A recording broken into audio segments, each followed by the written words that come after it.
С тази видеодемонстрация ще покажем как се прави един празен тест в първата част и във втората част ще покажем как този празен тест се запълва с въпроси. Започваме първата част, в която ще създадем един празен тест в Moodle. В момента се намираме на сайта за електронно обучение и системата Moodle, върху който ще работим и върху който аз имам права за редактиране. Така че за да работите, за да създавате тест, вие трябва да имате права за редактиране във вашите курсове. Като начало кликваме на бутона за редактиране и трябва да се избереме темата, където искаме да поставим курс. Аз ще поставя теста в създаване и редактиране на учебни дейности в седма тема. Във всяка тема, както виждате, имаме добавяне на ресурси, добавяне на учебна дейност. Теста е учебна дейност, така че аз ще избера от добавяне на учебна дейност, избирам тест. Имам вече възможност да задам параметрите на този тест. Най-напред ще му задам име, да кажем аз правя тест свързан с електронно обучение. Тестът ще ми бъде върху Moodle, пиша Moodle, начин на употреба. Това е заглавието ми на теста. След това ще го копирам, за да мога да го сложа и в описанието. Разбира се, описанието може да бъде по-дълго. То не е задължително, но е желателно. И това е всичко по заглавната част при параметрирането на тест. Следващата част, както виждате, е време, като във времето мога, тук ще ги активирам, за да видите, мога да избера от кога до кога да бъде достъпен този тест. Т.е. този тест може да бъде достъпен, ако е деактивирано, както си беше по дефолт, може да бъде активен през цялото време, докато трае курса, но ако преподавателят си е поставил някакви по-други цели, този тест може да бъде активен само една седмица или може да бъде активен само един час, ако примерно цели с него някакъв изпит да бъде проведен. Следват още две възможности за параметриране. Това са време между първото и следващото правене на теста или време между последващи правения на теста, т.е. тук преподавателят може да предвиди евентуално някакво време, за да е сигурен, че студентът няма веднага да направи този тест, без да е отишъл, без да е прочел някаква допълнителна информация. Обикновено обаче тук се оставя нищо. Слизам на дисплей. Дисплей е свързано с какво ще се показва на страницата, която отваря студента, когато прави теста. Въпросите на страница може да бъде unlimited, т.е. всички въпроси, които сте задали, те ще се подреждат в страницата и той ще трябва да отваря надолу, докато стигне до последния въпрос. Ако имате 10 на въпроса, можете спокойно да оставите unlimited, но ако имате много въпроси, може да изберете примерно 5 или 10 въпроса на страница. Много важно е разбъркването на въпросите и разбъркай във въпросите, тези две опции.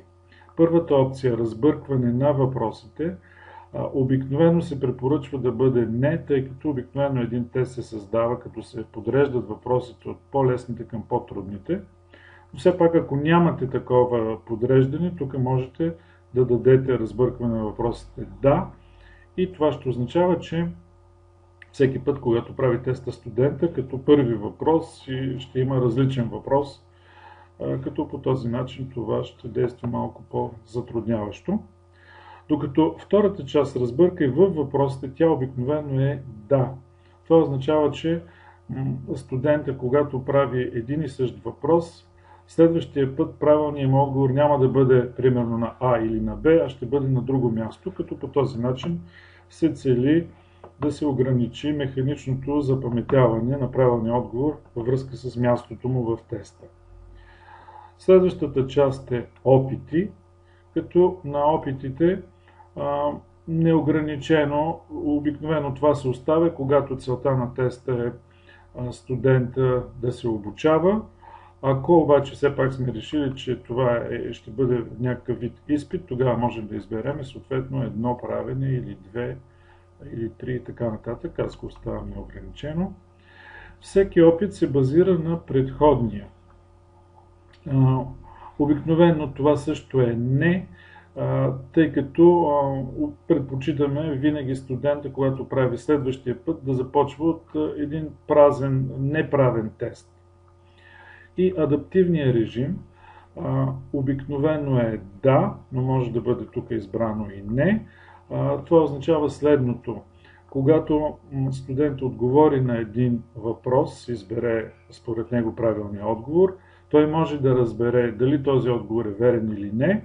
И при адаптивния режим, ако разбере, че отговорът не му е верен, той може да избере друг отговор, който вече да е верен или съответно неверен и той. Като обаче при всеки такъв втори, трети опит и така нататък, той губи от максималния брой точки. И раздела за оценки, метод за оценяване, най-високата оценка, това е по дефолт. Обикновено се оставя така, когато отново целта ни е да обучаваме студента, но когато го оценяваме, може да сложим примерно средна аритметична или ако сме избрали един опит само да има право да прави, то тук ще бъде първи опит. Приложи наказание. Наказанието е свързано с адаптивния режим. Ако тук сме избрали да, тук е добре също да има някакво наказание, тъй като студентът ще има възможност по няколко пъти да отговаря на един и същи въпрос. И тук вече това е съответно къде да бъде поставен десетичният знак при изчисленията на точките на студента. Обикновено се оставя на два знака след запетаята. Тук има един голям блок с всички възможности за обратна връзка на студента, веднага след като направи теста, по-късно и още по-късно, когато тестът е затворен. Обикновено тук всичко е избрано. При сигурност това не е важно, обикновено ставаме не. Парола за достъп. Това се прави, ако имаме много записани в един курс хора, които не са курсисти, а само са гости, и тогава само на истинските курсисти може да дадем парола за достъп и само те да могат да правят тестовете, докато останалите, гостите, ще могат само да гледат материалите, но няма да могат да участват в самите дейности. Общи настройки на модула, тук е свързано с групи, дали да има групи или не. Visible да бъде, когато сме готови с теста, ще изберем Visible, за да се покаже. Този номер не е необходим. И последното нещо, ако искаме някаква обратна връзка, която ние самите да си направим, тогава действаме по това поле. Обикновено тук нищо не се прави. И накрая кликваме на Запиши и се върни в курса.